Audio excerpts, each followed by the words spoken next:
কি কর সলঙ্গা কোন দিক দিয়ে গেলে তাড়াতাড়ি যাও দেবো ভাই আমি তো আল্লাহ কাজ করতেছি আমি আসতেছি আল্লাহ বসেন এবার ঠিক আছে বয়তালি আচ্ছা ভাই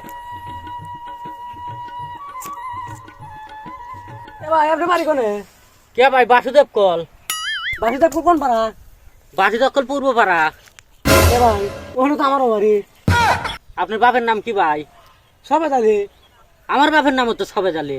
কি কম হ্যাঁ ভাই আসলে ভাই আপনার কাছে বাড়িও যদি এক জায়গায় হয় আপনার বাপের নামও যদি এক হয় এর রহস্য কি রহস্য কিছুই না ভাই আমরা দুজন আপন ভাই তাহলে যে এতক্ষণ খাজুরের পেছাল পাইলেন এর মানে কি আপনি জিজ্ঞেস করলাম সলঙ্গা কোন দিক আছে হবো আপনি বললেন যে বসেন তাহলে এতক্ষণ আমরা বসতে কি করবো সময় কাটানোর জন্য আমরা দুজন বসে থেকে গপ্প করলাম।